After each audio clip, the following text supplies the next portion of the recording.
Good morning mga ka-aircon. Nandito tayo ngayon sa Puerto Azul. Ayan, makikita nyo, napakaganda ng kapaligiran dito, yung dagat. Ayan o. Ayan.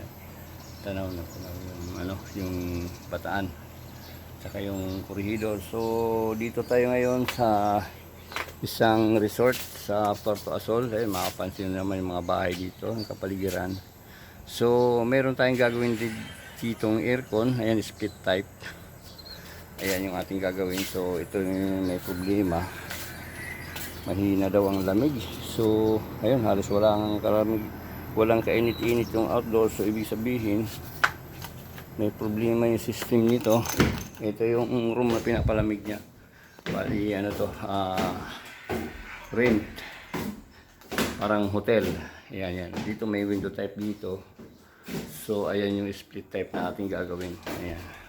So ito yung mga bid na para sa mga dito, mga nagbabakasyon, yung gustong mag outing. So dito sila natutulog. So ang gagawin natin ngayon, titingnan natin yung problema, kung anong problema ng aircon dito. Ito yung couple inverter. So wala siyang lamig. Ayun, mayroon man pero halos napakahina. So gawin natin, titingnan natin yung system dito sa compressor.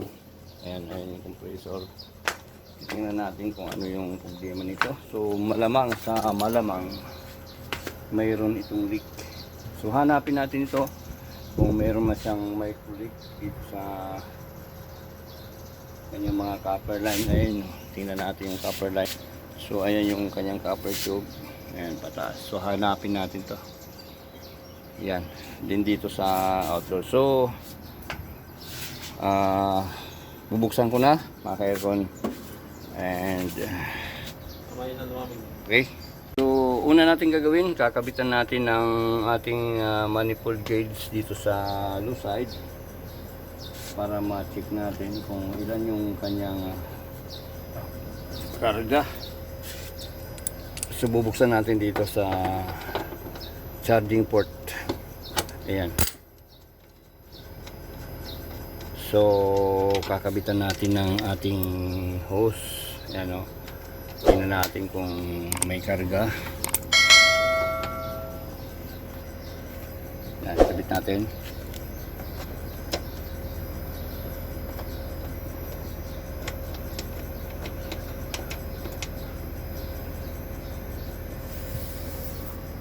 Okay, so yan.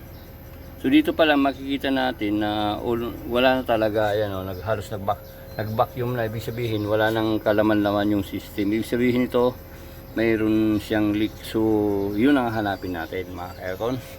Okay, so makita nyo wala talagang kalaman-laman. Vacuum. So hanapin natin yung leak ng dito sa outdoor, din doon sa indoor. Okay, so balikan ko kayo mga ka-aircon. Hahanapin lang natin yung leak nitong aircon na ating gagawin dito sa Puerto Azul. Okay? Ayan. Puerto Azul. Okay, so ayan mga ka-aircon, basic muna tayo. So sa ngayon wala talaga siyang kakarga-karga. Ibig sabihin naubos yung freon, naubos yung refrigerant. Saan? Siyempre sumingaw. So ito yung mga tubo niya, copper tube ng condenser. Diyan natin iisa-isahin. Manual na lang ang gagawin natin. Yan, dyan dito sa mga tubo, dito sa mga fittings na yan, titingnan natin lahat ng possible na pwede daanan ng refrigerant. Sisilipin natin. Then dito, pagdating naman sa indoor, ayan, binaklas na natin yung cover niya. So dito, mano-mano na ang ating pagligtas muna. Gagamit tayo ng liquid soap muna. Yan, dito sa evaporator niya. Then dito sa dugtungan. Yan, yung dugtungan sa clear. Hanapin natin yan. So, unang step natin gagawin, lalagyan natin siya ng pressure. Gagamit tayo ng hindi tayo gagamit dito ng nitro, hindi tayo gagamit dito ng freon o refrigerant. Basic lang tayo based on our experience, pwede tayo dito gumamit muna ng compressor para hindi tayo magastos sa refrigerant kasi nasa malayong lugar tayo, malapit tayo sa isla. Okay, so gagawin natin ang ating pagiging technician dito. Okay, so kakabitan natin ng compressor sa high side, din lalagyan natin siya ng pressure. Okay? Okay mga ka-aircon, so ayan, na-prepare na natin yung ating gagamiting compressor. Yan ang gagamitin nating pang-leak test ngayon dito sa system na ating titingnan na kung saan wala na nga siyang refrigerant. So hanapin natin yung leak. So gamit yung ating compressor, survival technique, hindi tayo gagamit ng nitro or hindi tayo gagamit ng refrigerant o anumang refrigerant para mag-leak test tayo kasi nandito tayo ngayon sa malayo tayo sa syudad, nandito tayo sa tabing dagat. Yan, makita yung dagat. So ito yung technique na aking gagawin. Gagamit tayo ng compressor, gamit yung kanyang pressure, papasok natin dito sa system. Kakargahan natin siya ng 100 PSI. So okay. So gawin na natin para makita natin kung saan leak. Okay. So ayan. Close natin, ay open natin. Okay, from 0 papaabutin natin dito ng 100 PSI. Okay, so 100 PSI ay sapat na para malaman natin kung saan may leak dito sa kanyang mga copper line papunta doon sa indoor. Okay, so antayin natin mag 100 PSI, din saka natin kuklose yung ating gauge gamit yung compressor. Ayan o, compressor ng aircon yan mga ka-technician. Yan yung mga technique ng technician bilang isang technician na matagal na gumagawa. So pwede tayo gumawa ng mga paraan para malaman natin kung paano natin gagawin yung ating ginagawa. Anyway, yung ating compressor na ginagamit ay bago, so wala siyang, hindi pa siya sumusukan ng langis, so walang langis na papasok dito sa system. Okay, so 100 ang ano natin dito. So ayan, nasa 75 PSI na. Okay, hintayin natin mag 100 PSI, saka natin isasara yung ating manifold gauge para ma-check natin kung saan ang leak. Gagamit tayo ng ating liquid soap, ating detector dito sa ating aircon. Okay, so ayan, 100, nasa 100 PSI na. Ayan, 100 PSI, pwede natin isara. Ayan, sara na natin. Okay, open na natin yung ating compressor. Okay, so yan, nasa 100 PSI. So yan, malakas na yan, pwede na natin ma-check yan. Okay, okay.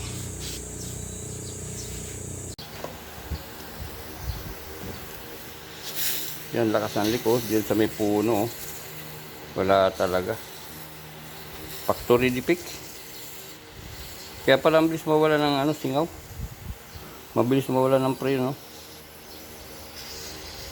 Ano, kita-kita.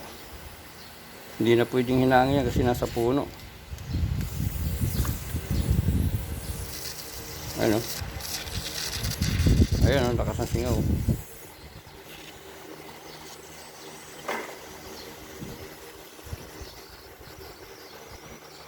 Wala na. So welcome back mga ka-aircon. Ito ang nangyari dito sa ating nilileak test. So kinargahan natin ng 100 kanina, doon lumabas yung leak. So nakita natin, nilubog natin talaga dito sa timba. Ayan, nilubog sa timba. So dito natin nakita yung leak sa punong-puno. So ang ano ko diyan, ang suggest ko diyan sa may-ari, kasi yan mahirap na hinangin man natin yan, lilipat yan. So gagastos lang tayo, nagagastos. Ito hotel po ito, kailangan hindi ang aircon dito tika-tika, kailangan maayos. So ang recommend ko dito, ayan, ganyan ang ginawa natin, hinuparan natin. Ang recommend ko nito is for replacement, dahil wala na, pag hininang natin yan, lilipat lang. So Okay, so yun, nakita natin na kung saan nanggagaling yung leak. Pabalik-balik tayo ng karga. So ngayon nakita na natin dito talaga ang problema. Okay, so ibabalik ko lang yung mga cover, then i-report natin doon sa unit owner na ganun ang ating recommend, unit for replacement, para hindi na siya gumastos ng paulit-ulit. Okay, so thank you very much mga ka-aircon, mga ka-subscriber, mga ka-YouTube sa ating ginawang experiment, or ginagawa naman natin talaga ng ganung sistema para malaman natin yung nasaan yung mga micro leak. Okay, so sa pamagitan ng compressor na ating ginamit, hindi tayo gumamit ng nitro or anuman na refrigerant. So nakita natin kung saan ang leak.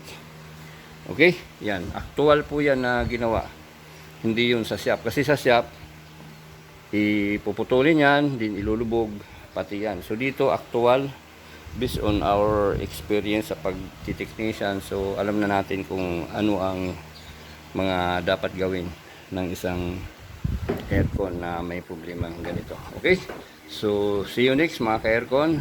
Kita-kits ulit tayo sa ating mga gawin na mga repair or installation sa ating YouTube channel, Nick Aircon TV. So ayan, igagala ko lang yung ating camera. Nandito pa rin tayo sa Puerto Azul. Ayan, oh. Ayan yung dagat, napakapayapa. Zoom natin yung corridor. Zoom natin. Ayun, so ayun siya. Ayun siya, makikita pa rin natin. Medyo may kalayuan ng konti. Okay, so thank you very much mga ka-subscriber. Okay, ayan. Okay, so good day mga ka-aircon, mga technician. Tapos na yung ating work dito sa Puerto Azul. Nakapag-cleaning tayo ng 6 unit and nakapag-repair tayo ng isang unit, recharging and leak repair. So pakita ko lang kung saan kami naroon. Nandito kami sa rooftop. So kitang-kita po natin yung dagat ng Bataan at Cavite. Okay, so see you next project mga ka-aircon.